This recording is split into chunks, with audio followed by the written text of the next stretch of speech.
Right, can I start? Yeah, okay. All right, not too many people here, that's fine. So good afternoon. My name is Robin, and I'm from Unity Technologies Japan in Tokyo. So in this session, I'm going to talk about the Universal Render Pipeline version 14, which is available in Unity 2022 LTS, which came out a couple months ago. So I'll be going over the major new features and provide guidelines on how to upgrade your existing projects to URP 14, for example, from URP 12. So this session will assume that you have some experience using previous versions of URP. So here's the agenda for this session.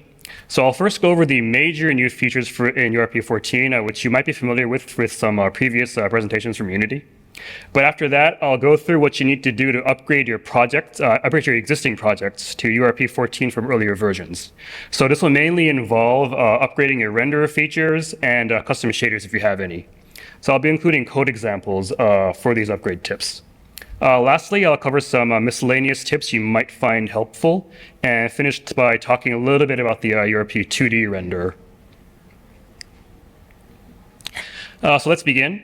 So I'll start with an overview of some of the major features added in URP 14. So first, in case you aren't aware, the URP asset doesn't actually show all the properties by default. So options like the SRP batcher, dynamic batching, and rendering layers are actually hidden by default. So if you haven't already, the first thing you want to do is go to the Preferences, Core Render Pipeline, and set additional properties visibility to Always Visible. So this is important because there's some new features that require options that are hidden by this option and aren't visible by default. So now we can start talking about the actual new features. The first new feature is the Forward Plus Renderer. This is a new rendering path which allows for many more additional lights than the standard forward renderer. I'll be talking more about this in detail a bit later. Next is rendering layers. Rendering layers replaces the light layers feature from URP 12 and earlier. This feature allows you to set up layers so that lights and shadows will only affect specific objects. Now in URP 14, rendering layers can also be applied to decals. To use this feature, rendering layers need to be enabled in the URP asset, and the option is only shown if additional properties are visible, which I mentioned just now. If you're using custom shaders, you need to add support for rendering layers manually, which I'll also cover later. Next is LOD crossfade. LOD crossfade is a feature that allows smooth blending between LOD levels instead of abruptly snapping between them. LOD crossfade can be enabled from the URP asset, and it uses a texture-based dithering implementation for the actual fade. You can select the dithering type from Bayer matrix or blue noise for now. Note that this feature isn't really new. It's been available in Unity for a while, but you had to implement the actual fade yourself in your shaders. So it's just that URP now comes with a built-in crossfade implementation. LOD crossfade also requires explicit support if you're using custom shaders, which I'll be covering a bit later. Temporal anti-aliasing is now available in URP. This is an anti-aliasing technique which uses previous and current frame results to remove jaggies in the current frame. So here the above image is without aliasing, and the bottom image is with anti-aliasing. So it's hard to see, but the bottom image is much smoother. SSAO now has some new options. First, you can now select the blur quality from high, medium, or low. And second, the fall-off distance setting, which has been added, also allows you to set a threshold distance from the camera, after which SSAO will no longer be applied. So this can save performance for complex scenes with a lot of distant geometry. A new built-in renderer feature has been added. This is called the full screen renderer feature. Full screen pass renderer feature, sorry. So this is a renderer feature for implementing full screen effects, like custom post-processing. The full screen pass renderer feature can be used in conjunction with the new full screen shader graph to easily implement full screen effects. The SH evaluation mode has been added to the URP asset. So what this does, this setting affects when SH is evaluated for global illumination in shaders. For example, you can set the SH evaluation mode to per vertex to save some performance. This also needs support in custom shaders, which I'll be covering a bit later. The rendering debugger now has a new window called the display stats window. This view shows the frame rate, CPU and GPU frame time, and frame time bottlenecks. So bottlenecks here means the percentage of frame time that's taken up by the CPU, GPU, VSync, or simply waiting for a target frame rate. You can use this for basic performance monitoring at runtime. I'll also quickly go over some new shader graph features. A new full-screen shader graph template has been added. This is a template graph for making full-screen effects like custom post-processing. As mentioned earlier, you can use this alongside the full-screen pass render feature, which I mentioned just now. Worth noting is that the full-screen shader graph allows you to set custom blend modes and use stencil operations, which aren't available in the other shader graph templates for now. But hopefully we can get these features in the other templates in a future version.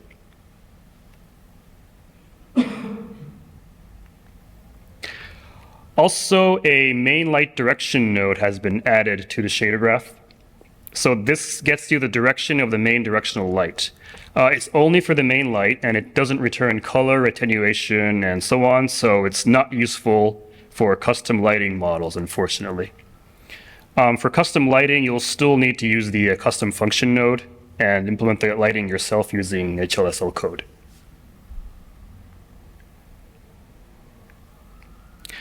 So that was the quick rundown of the major new features. So now I'll be going through one of the main features, the forward plus render, in a bit more detail. Forward plus is the new rendering path available alongside the standard forward and deferred rendering paths. Forward plus uses a clustered forward rendering implementation, where lights within the camera's view are distributed into clusters beforehand, which allows for efficient light retrieval at the fragment level. This allows for a very high number of additional lights while maintaining the forward lighting path. So it gives you a lot of additional lights without the drawbacks of deferred lighting. The maximum light count changes from per object to per camera. So before, in standard forward, the lighting limit was 4 to 8 lights per object. But now the max is 256 lights per camera for standalone and 32 lights per camera for mobile and switch. As a limitation, vertex lighting is not supported in Forward Plus because it's a fragment level operation.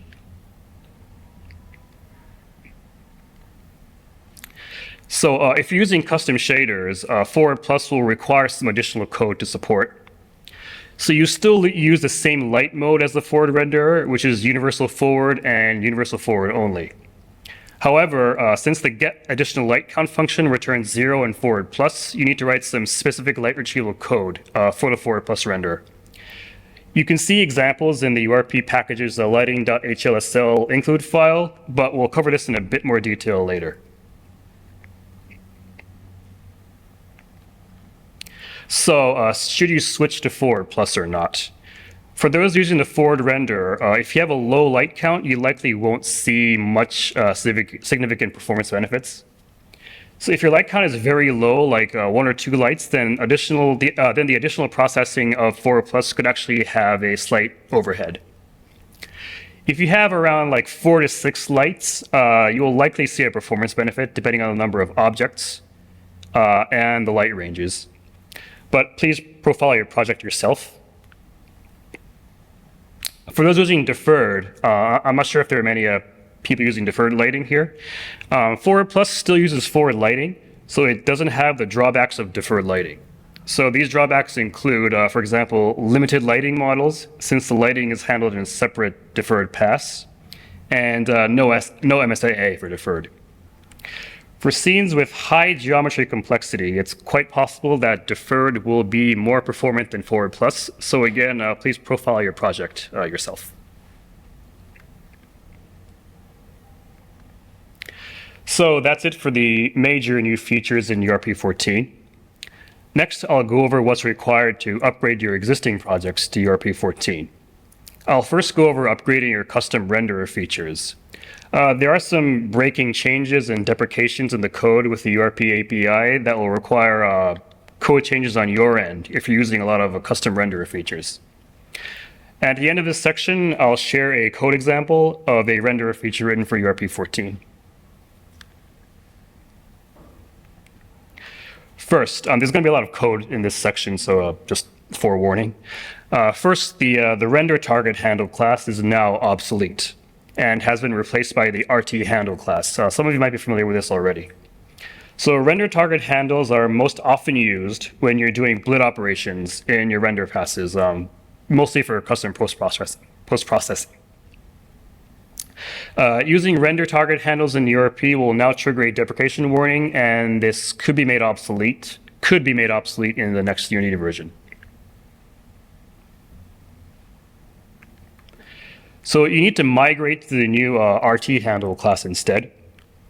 RT handle render targets are now allocated with a new rendering utils API, and the function is rendering utils.reallocate if needed.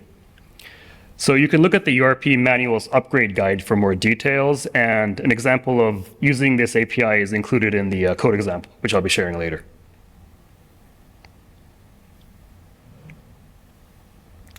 One thing to watch out for is that render targets allocated with the new reallocate if needed function will have their names automatically generated by the internal API. So what does that mean? So before, you could just create a render target handle with a name like _temp_rt, and that would be the final name of the render target. Now, the render target name will have additional information appended automatically.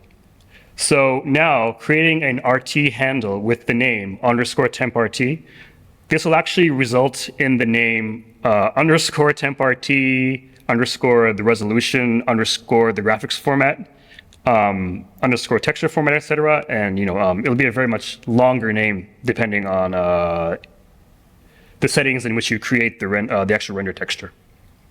So this can be quite inconvenient if you're relying on the name being consistent. So for example, if you're referencing the render target by name in your shaders, by a shader uniform, you won't be able to do that automatically anymore. So in this case, you can assign the texture explicitly with set global texture in order to make the name available for your shaders.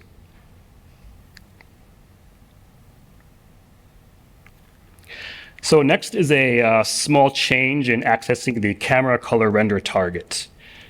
So you'll most likely be using the camera color render target if you're using blitz in your render features to create custom post-processing effects. So in URP 12, you might have been passing a reference to the camera color render target in the scriptable render feature .add render passes function like that. So this now results in an error because the camera color render target may not have been allocated yet when add render passes is called. So this also applies if you're accessing the depth target to access the depth texture in your render features.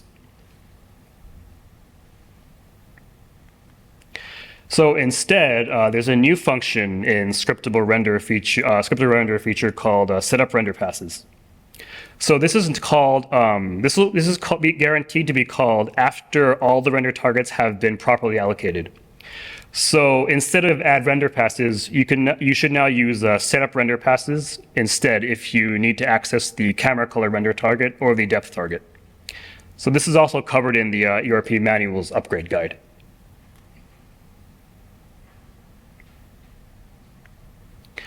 One big change is how to do full screen blitz. If you've been following the forums, then you might be familiar with this already. So right now, if you're doing a full screen blitz in URP 12 or earlier, you're likely using scriptable render pass.blit in order to, or using simply command buffer.blit to blit in your renderer features. But this is no longer recommended after URP 14. So instead, a new blitter class and a corresponding blitter API has been added. So since there are so many ways to blit in URP, which I'm sure some of you are kind of frustrated with. So this Blitter API was added to provide a clear single solution on actually how to do a blit in URP's renderer features. So instead of scriptable renderer pass.blit, it's now recommended to use the Blitter API's blitter.blit texture or blitter.blit camera texture functions. For full screen blit shaders, a new helper shader library has been added. So you can include them from blit.hlsl in the core RP package. So this will provide a pre-made vertex shader for you to use in order to access the full screen camera render texture.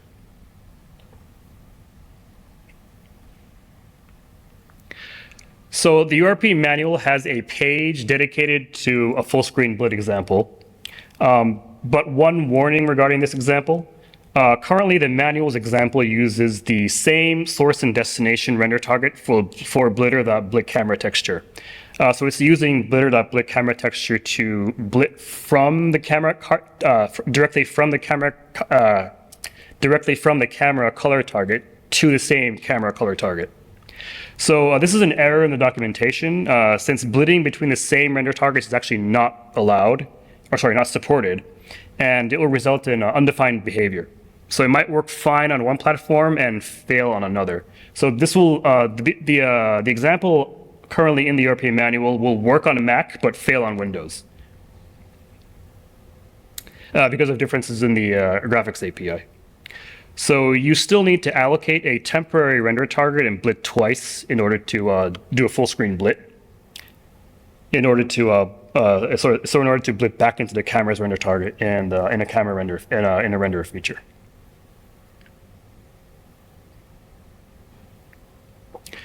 So I provided a code example of writing custom renderer features in URP 14.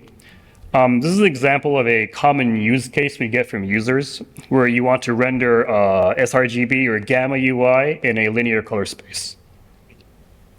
The UI's coloring might appear incorrect in linear color space because the alpha blending result is different from gamma. So on the left, we have UI with transparent elements in gamma, so gamma textures and so on. And on the right, we have the same UI in linear color space. So you can see that the coloring is different. It's a bit brighter in linear. Usually what the UI artist intends is the left image even in gamma. Even in linear.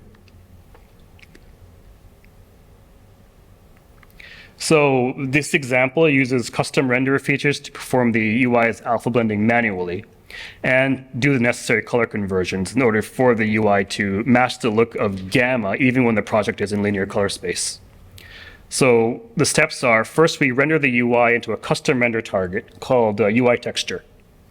And next we use a full screen blit to manually blend the UI texture with the camera's render target. So these render features utilize writing to a custom render target with RT handles and using the Blitter API to perform a full screen blit. So it has an example of everything we've covered so far.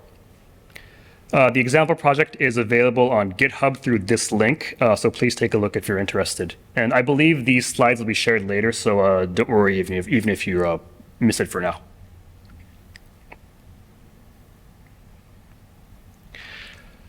Okay, next I'll go over what's required to upgrade your custom shaders to URP 14.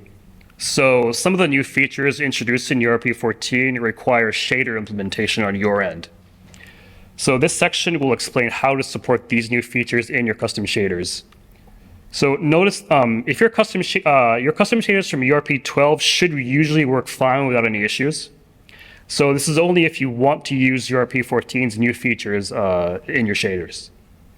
So this section is for those who are already familiar with writing shaders in URP, so it'll assume working knowledge of URP's shader structure. But also be sharing a code example of a custom shader which incorporates your URP 14's new features. So this section will also include a bunch of code, so please bear with me.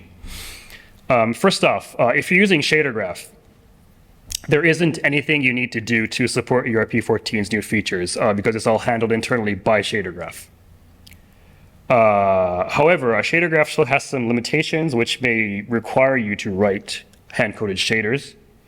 And some of you actually might prefer to write hand-coded shaders instead of using shader graph, which is totally understandable. For example, there are still no nodes in shader graph to get lights. So if you want to implement a custom lighting model, you need to use the custom function nodes and do the lighting yourself. Nodes to access lights are under consideration for a future version of shader graph. So hopefully that'll give you a lot more flexibility in shader graph to do your own lighting. Other limitations include not having full control over the alpha blending mode for transparency, like additive or multiplicative and so on. And not being able to do stencil operations, which is a big thing we get from users because a lot of visual effects do make use of the stencil buffer, and you can't write to that in shader graph yet. The full screen shader graph actually, like I just mentioned before, actually has custom alpha blending and also has stencil support. So hopefully they'll be supported for the other graph templates in a future version.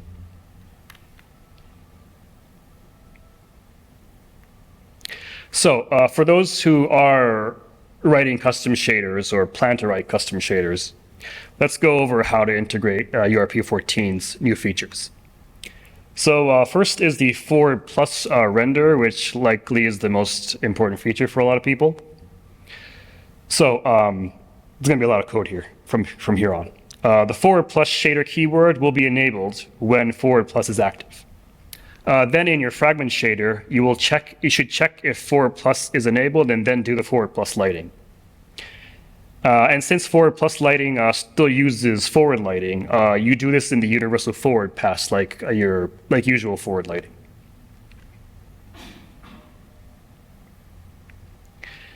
So fetching the additional lights in forward plus is a bit different than in standard forward. So as you might know, standard forward will process all of the additional lights in a loop and do lighting calculation for each. Now forward plus will separate this now into two loops. You have one loop for the additional directional lights only, and one loop for the other light types like point lights, spotlights, and so on. So URP now has a helper macro called light loop begin and light loop end that will automatically use the correct loop for forward plus or standard forward. So that should help simplify your shader code a bit.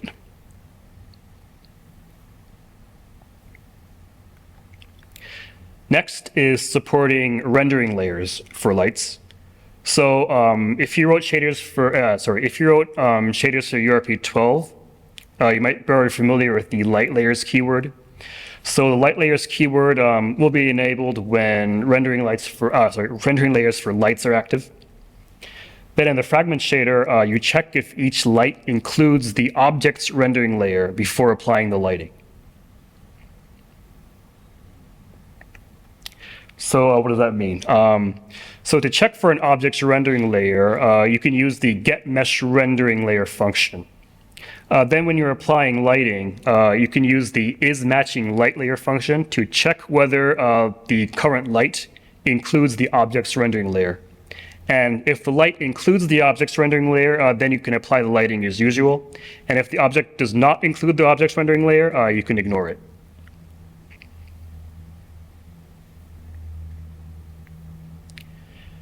Now, next is supporting rendering layers when receiving decals. So the first step is to actually set it up to receive decals at all. Decals are rendered into the decal buffer or the D buffer. So you can see this in the dbuffer render pass if you open the frame debugger. So the dbuffer MRT 1, 2, and 3 keywords are used for the multiple dbuffer render targets because rendering into the dbuffer uses multiple render targets to do. So then the dbuffer preprocessor is defined when the dbuffer render targets are active. So when dbuffer is defined, then that means you're receiving decals. So then in the fragment shader, when the dbuffer preprocessor is active, then you can use the apply decal to surface data to actually apply the decal to your object's surface. So the next step is to set up the object for decal rendering layers. So like I mentioned before, URP now comes with rendering layers for decals, so you can selectively project decals on objects by layer. So the debuffer render pass, which I mentioned in the last slide, so this is the pass that actually renders the decals into a separate buffer. But this pass needs to know which objects are actually receiving decals. So it needs to know which rendering layers to exclude when writing to the decal buffer. So to do this, each object will write its rendering layer to a separate render target during the depth normals pass. So this render target can be referenced by the name camera rendering layers texture. So all of the objects' rendering layers will be rendered into this camera rendering layers texture. So then the camera rendering layers texture is then used by the debuffer render pass for the decal projector to check whether which render layers to ignore. In order for an object to write its rendering layer into this camera rendering layers texture, the write rendering layers keyword needs to be active in the depth normals pass. So you can use the helper include file renderinglayers.hlsl, which is provided by URP, to set up the write rendering layers keyword automatically. This is a bit of a mouthful, I understand. So if you're using URP's built-in depth normals pass, the object's rendering layer will be written for you when this keyword is active. However, if you're writing your own depth normals pass, you'll need to set it up manually. You can do this by using the encode mesh rendering layer function to get your object's rendering layer, and then writing to the second render target, that's SV target 1, in your fragment shader.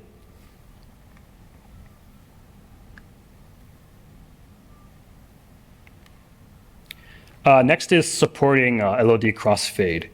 This one is actually covered in the Unity manual since LOD crossfade itself isn't a new feature. The LOD fade crossfade keyword will be enabled when LOD crossfade is active. Then the Unity LOD fade uniform contains the object's current fade value from 0 to 1. So you use this Unity LOD fade variable to apply the actual fade in your fragment shader.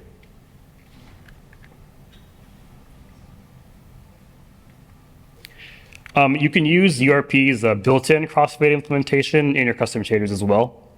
So like I mentioned earlier, URP's crossfade uses texture-based dithering. And Unity's built-in fade implementation can be included from the LOD crossfade.hlsl library. You can then use the LOD fade crossfade function to apply the actual crossfade. Note that the dithering is done with a clip operation, so you'll want to call it at the beginning of your fragment shader in order to avoid not processing pixels when you don't need to.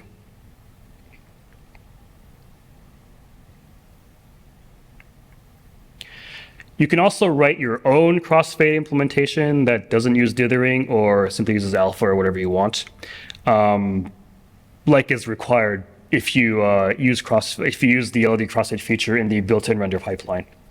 So in this case, you simply pass the fade value in Unity LOD fade to whatever your custom implementation is.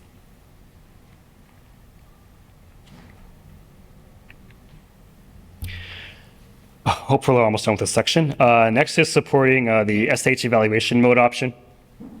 So this option lets you control when SH is evaluated for GI, such as completely per vertex, which can save some performance. So there are two keywords, evaluate SH mixed and evaluate SH vertex. So the corresponding keyword will be set based on your URP settings. So then in your shader, you can use the helper macros output SH and sample GI, which you already might be familiar with if you've written lit shaders before. These macros will do the keyword checking for you when evaluating SH.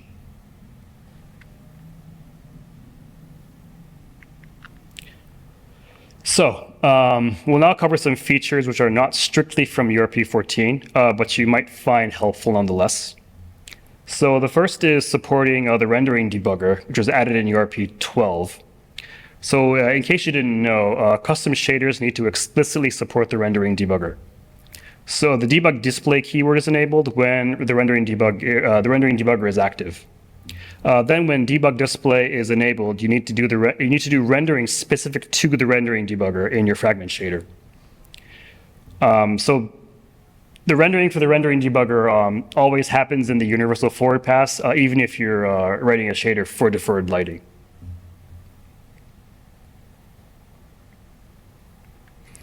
And speaking of deferred lighting, one feature which requires quite a bit of work to do in a custom shader is supporting the deferred renderer, which was added in URP 12. So in order to support the deferred renderer in a custom shader, you need to implement the universal gbuffer pass. So in this universal gbuffer pass, you write the data required for the deferred lighting into the gbuffer in a specific format that URP requires. So this gbuffer consists of several different render targets. The data in the gbuffer is then used in the deferred shading pass in order to perform the actual deferred lighting. Also, when using the deferred renderer, a new universal material type tag is used, which some of you might have seen in the in shader graph. The universal material type will specify which lighting model to use for the deferred lighting. So there's two options, setting it to lit and setting it to simple lit, which you might imagine lit will make it similar to URP's lit shader, and simple lit will make it similar to the simple lit shader.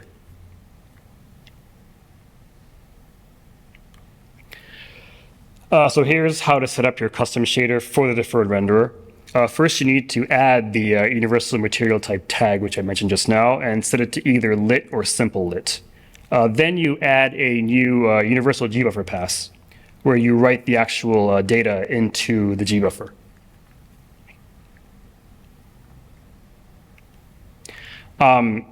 Here, this wall of text, this table wall of text here, this is the actual layout of the gbuffer, which consists of a bunch of render targets and data that each render target is required to have. I won't go into too much detail here, but you can check the manual to see the exact layout of the gbuffer and what you need to write and where to properly pass the data to the deferred lighting pass.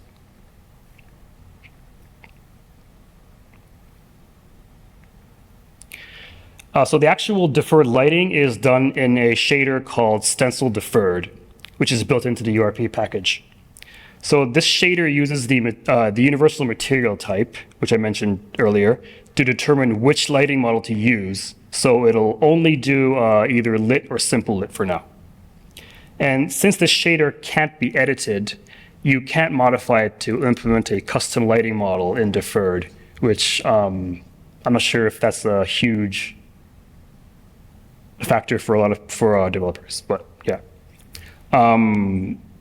However, if you do want to implement a custom lighting model for deferred, if you look at the renderer data asset in the inspector in debug mode, you can see where the stencil deferred shader is set, actually. So this means that if you replace this stencil deferred shader with a custom one, you can actually use it to write your own shader to implement your own deferred lighting. So you can look at the actual stencil deferred shader to see how it does the lighting, and then use that to write your own if you would like to. But this is a hack. It's not supported officially, so do it at your own risk.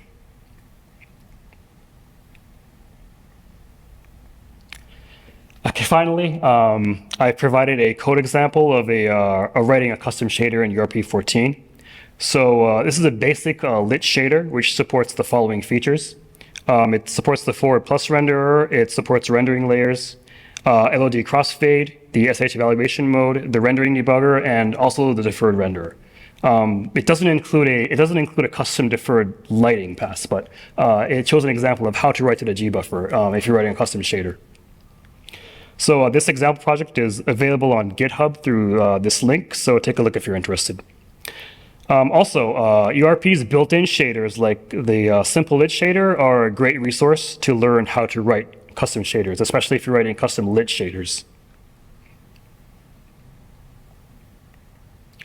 So that's it for the technical details in upgrading to URP 14. That was kind of tiring, I realize. So next I'll go over some miscellaneous points that you might find helpful. So you might be familiar with the render pipeline manager, begin frame rendering, and begin context rendering delegates. So these are delegates that are used to run custom code before the rendering starts. Begin frame rendering and begin context rendering are actually functionally identical, except for one big difference. Begin context rendering, this version was actually added in URP 7 to replace the begin frame rendering delegate. Begin frame rendering now causes heap allocations on every frame, so it can really cause a lot of GC spikes to happen if you're using it. So begin context rendering should be used instead. This is also mentioned in the manual where it says that begin context rendering, it does not cause heap allocations while the other one does. So if you've been using URP for a while and are or have been using begin frame rendering in the past, this might be something to check for just in case, because it will cause heap allocations and cause unwanted GC spikes.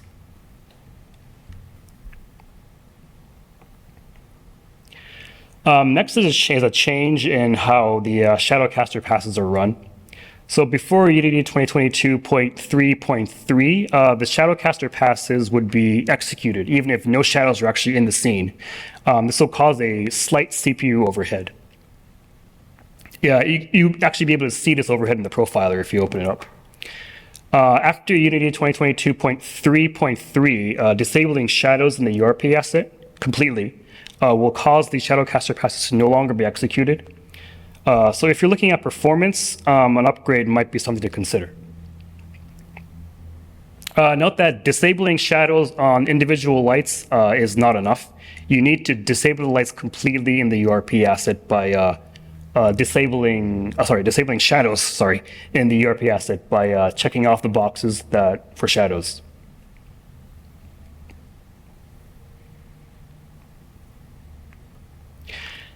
This last point is about UGUI and actually isn't related to URP at all, but I figured some people might be wondering if they've recently upgraded to UDD 2022. So you might have noticed a warning in your canvases about vertex color always in gamma space if your project is set to linear. So this is a bit complicated, but in linear color space, the UI's vertex color is converted from sRGB to linear before rendering on the engine side. And this color conversion used to be done completely on the CPU by the engine. Now, so this new vertex color always in gamma space option, so this was added to allow the color conversion to be done on the GPU side instead, which means in the UI shaders themselves. So this option was added in order to help vertex color animations appear a bit less jittery. So before, if you were animating the vertex color with an animation or timeline, the color animation itself might have been a bit jittery before this option was added. Now, if you enable this option and do your color conversions on the GPU side, it'll be much smoother. Now, when this option is enabled, you need, like I mentioned, you need to do the color conversion on the shader. So when this option is enabled, a new shader variable called UI vertex color always gamma space is set to 1. So when this variable is set, the UI shader must perform the color conversion manually because the color conversion won't happen on the CPU. So if you don't enable this option, the UI coloring will appear completely off. So the built-in UI shader obviously does handle this, but if you're using custom shaders for your UI, you need to implement the color conversion yourself if you want to enable this option. So you can look at the UI default shader for an example. It isn't complicated. All it does is check for this variable and do a color conversion using the built-in functions. Oh, quick note, TextMesh Pro doesn't do this yet. So if you use this option and use TextMesh Pro, the color is going to be off. But the color will be incorrect in TextMesh Pro. But a fix is coming out for that soon. So it's been logged as a bug report, and a fix should be on the way.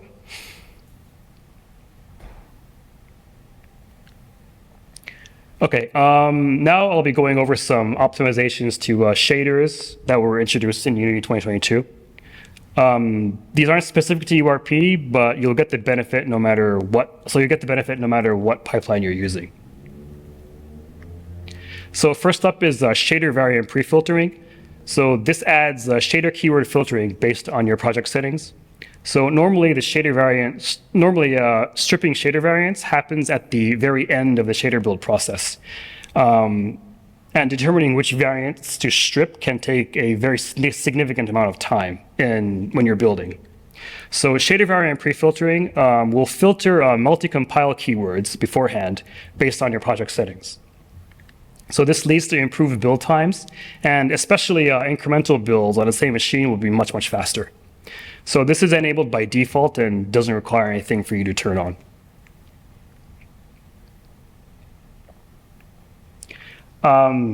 Just be aware that this feature currently only supports Unity keywords, so built-in Unity keywords.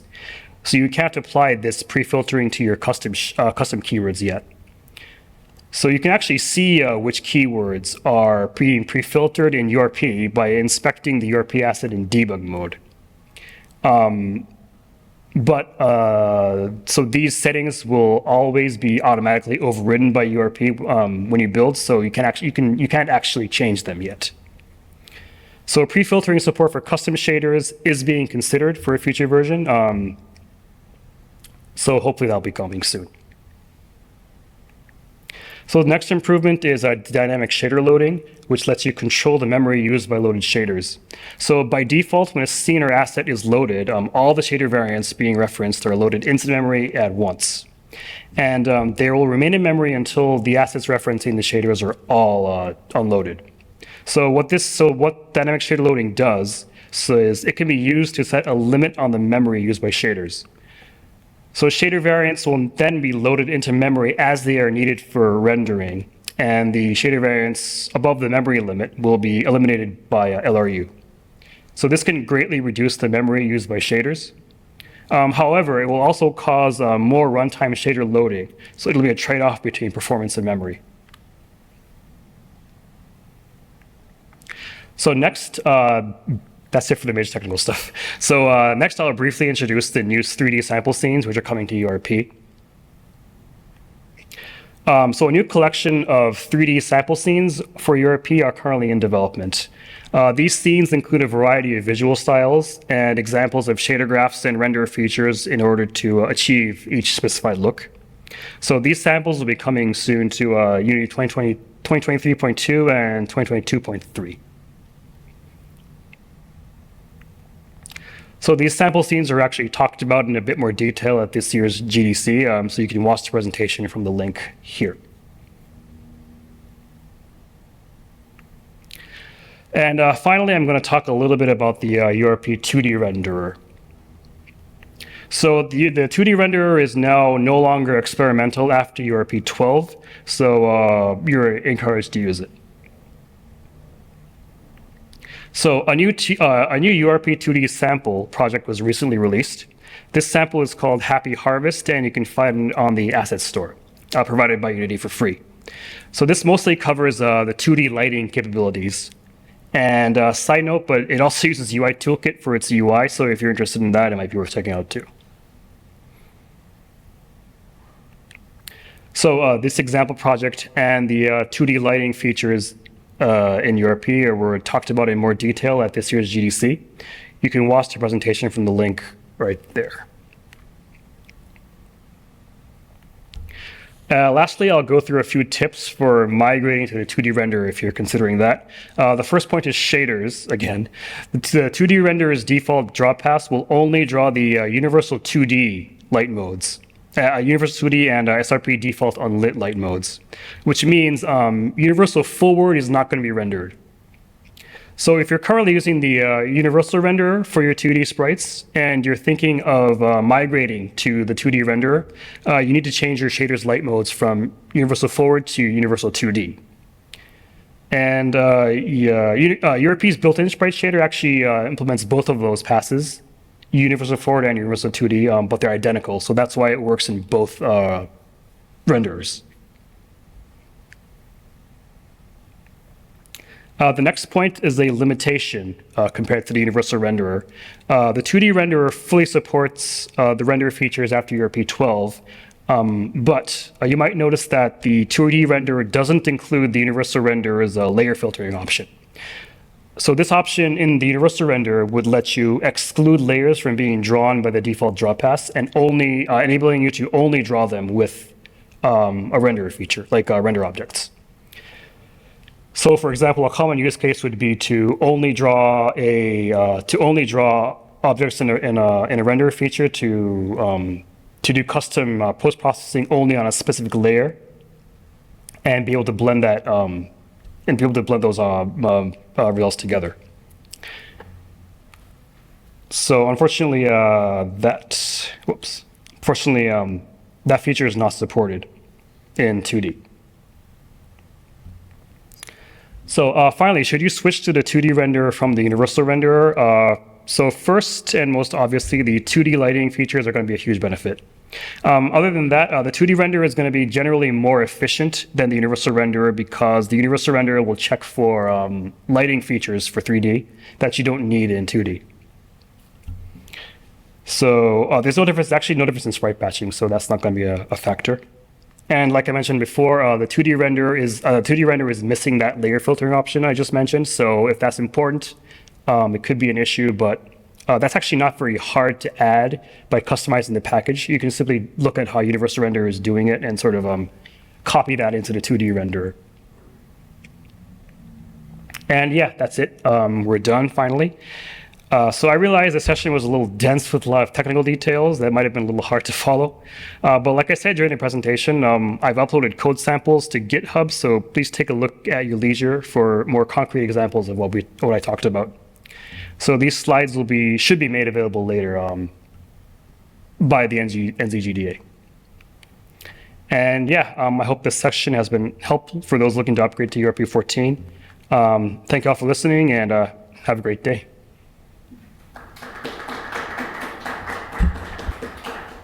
I don't think we have any time for questions. So I'll be at the Unity booth on the far end of this floor today and tomorrow. So if you have any questions, I should be there to answer them.